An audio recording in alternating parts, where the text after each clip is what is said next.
ہم کہتے ہیں کہ دیکھو جس مہدی کے ہم ماننے والے ہیں اس کے دادا بھی تعظیم میں کھڑے ہو جاتے ہیں. جس مہدی کو یہ مانتا ہے کبھی محلے سے مار کھا کے آتا ہے, کبھی کہاں سے. عزیزان گرامی کتنا فرق ہے. ائمہ نے یہ تمیز دنیا کے اندر پیدا کی ہے کہ یاد رکھو کہ ان میں اور ہمارے میں بہت زمین آسمان کا فرق ہے. پتہ نہیں بات پہنچی ہے نہیں پہنچی ہے.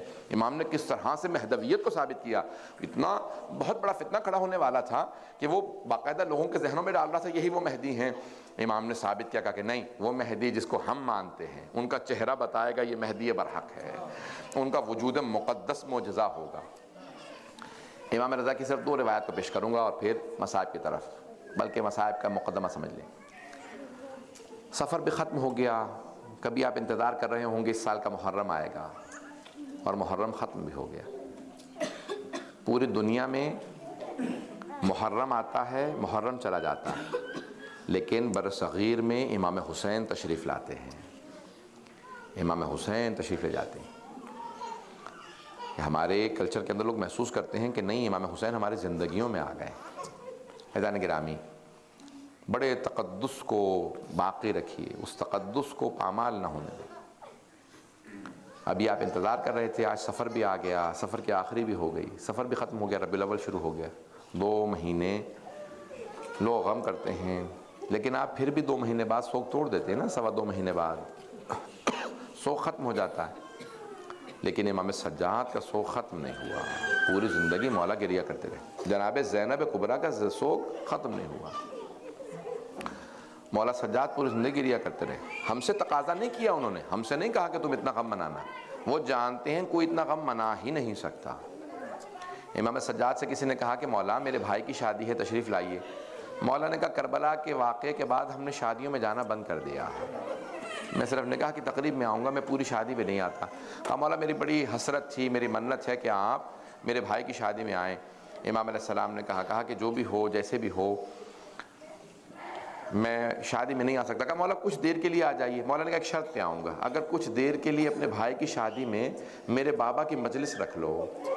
اگر مجلس ہو جائے میرے بابا کی, میرے بھائی علی اکبر کی شہادت پڑھی جائے تو میں ضرور آ جاؤں گا.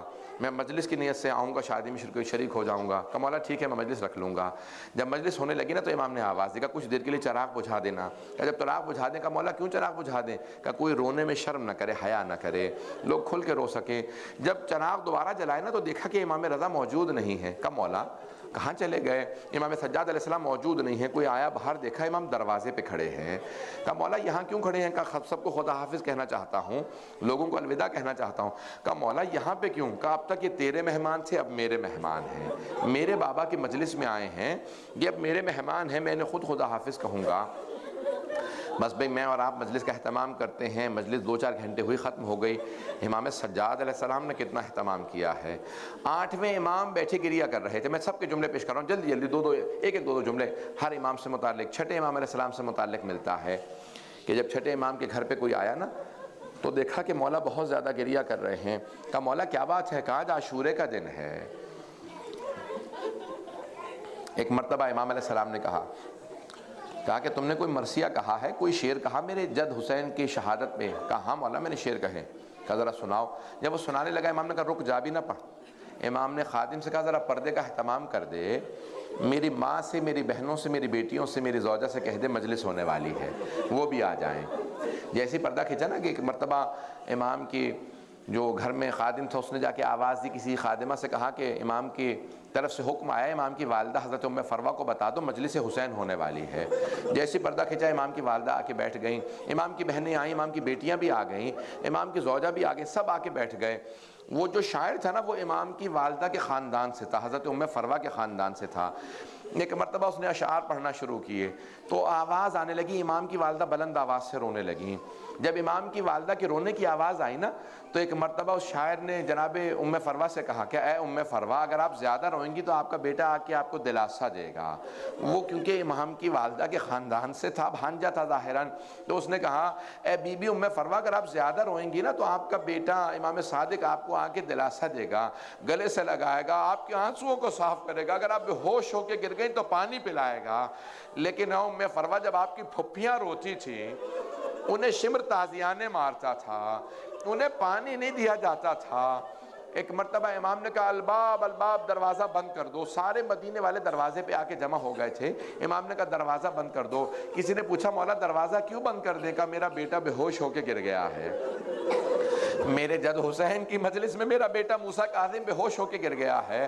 دیکھا تو امام نے نام نہیں لیا. امام نے کہا میرا بیٹا بے ہوش ہو کے گر گیا. دیکھا تو امام کے صاحبزادے امام موسیٰ کاظم بے ہوش تھے.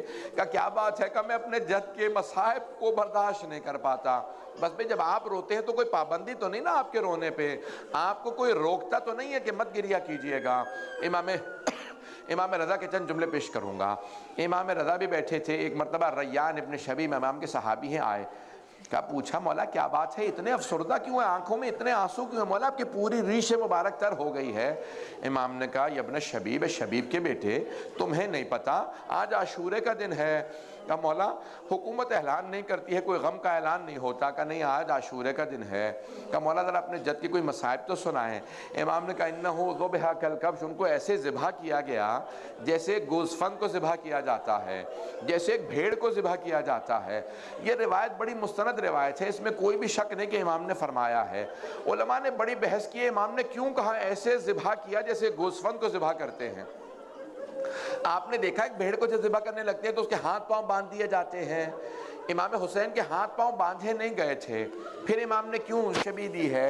بھئی دیکھیں جب رسول خدا نے کہا نا علی اسد اللہ ہے، علی شیر خدا ہے، تو وجہ شباہت جو ہے وہ شجاعت ہے. یہاں پہ بھیڑ سے کیوں تشبیہ دی ہے؟ اس پہ بڑی بحث ہے کہ جیسے بھیڑ کو ذبح کیا جاتا ہے ویسے ذبح کیا گیا امام حسین کو. بھئی امام حسین کے ہاتھ پاؤں باندھے نہیں گئے تھے. کیوں امام رضا نے تشبیہ دی؟ جب بھیڑ کو ذبح کیا جاتا ہے نا تو اسے پہلے پانی پلا دیا جاتا ہے. امام حسین کو پانی نہیں پلایا گیا تھا. پھر کیوں کہا امام رضا نے جیسے ایک بھیڑ کو ذبح کیا جاتا ہے؟ کہتے ہیں جب ایک بھیڑ کو ذبح کرنے لگتے ہیں نا تو اسے دوسری بھیڑوں سے چھپا دیا جاتا ہے، چھپا کے ذبح کیا جاتا ہے. امام حسین کو چھپا کے ذبح نہیں کیا گیا تھا. بہن 70 قدم کے فاصلے پہ کھڑی دیکھ رہی تھی. پھر کیوں کہا امام رضا نے ایسے جیسے گوزفند کو ذبح کیا جاتا ہے؟ مولا کیوں کہا؟ تو علماء کہتے ہیں بس ایک ہی وجہ ہے جو امام رضا نے کہی. جب کوئی ایک بھیڑ کو ذبح کرنے لگتا ہے نا تو کوئی روکنے والا نہیں ہوتا. کوئی نہیں کہتا مت مارو اس بھیڑ کو، مت ذبح کرو، ارے تم بھیڑ کو ذبح کیوں کر رہے ہو؟ کوئی نہیں کہتا بھیڑ کو ذبح مت کرو. امام رضا کہتے ہیں جیسے ایک بھیڑ کو ذبح کیا جاتا ہے ہمارے جد کو ایسے ذبح کیا، کوئی روکنے والا نہیں تھا. مت مارو حسین کو، یہ زہرا کا لال ہے، یہ نواسہ رسول ہے. بس ایک بہن کھڑی تھی جناب زینب بار بار دامن پھیلا کے کہتی تھی اما فیکم مسلم، کہ تمہارے درمیان کوئی مسلمان نہیں، یہ تمہارے نبی کا نواسہ ہے. میری ماں نے چکیاں پیس کے پالا تھا. مت مارو حسین کو. اجرکم اللہ. امام رضا علیہ السلام فرماتے ہیں مجھے اپنے جد کا بہت زیادہ غم ہے. میری پھپھیاں کھڑی دیکھ رہی تھی. میں ایک سوال کروں اپنی ماؤں بہنوں سے، اگر آپ کے سامنے آپ کے بچے کو کوئی تماچا بھی مار دے آپ سے برداشت نہیں ہوگا. جناب زینب کی آنکھوں کے سامنے ایک مرتبہ شمر نے ہاتھ میں خنجر لیا، جب سر سے امامہ اتارا جناب زینب نے کہا بھیا، امام حسین نے کہا یا زینب ارجعی الی الفسطیٰ، زینب خیمے میں واپس چلی جاؤ، آپ سے برداشت نہیں ہوگا. لیکن جناب زینب نے رخ نہیں پھیرا. جب اس نے خنجر چلایا امام حسین نے کہا او شمر مجھے مت مار، میں تیرے نبی کا نواسہ ہوں، میں زہرا کا لال ہوں، میں علی کا بیٹا ہوں. اس نے ایک مرتبہ سیدھا کیا پھر سامنے سے گلا کاٹا. امام زمانہ کہتے ہیں میرا سلام و میرے جد حسین پہ. وَالشِّمْرُ جَالِسٌ عَلَى صَدْرِهِ، جب شمر سینے پہ سوار تھا، آخذٌ بِلِحْيَتِهِ، ان کی داڑھی کو پکڑ رکھا تھا.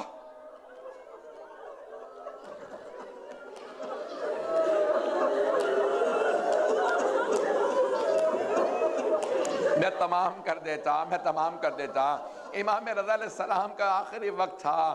بھئی تاریخ نے لکھا 3 ایسی بہنیں ہیں جو بھائیوں کے ساتھ گئی ہیں. پہلی جناب کلثوم ہے جو جناب موسیٰ کے ساتھ گئیں، دوسری جناب زینب جو امام حسین کے ساتھ گئیں، تیسری بہن جناب معصومہ قم جو امام رضا کے ساتھ گئیں.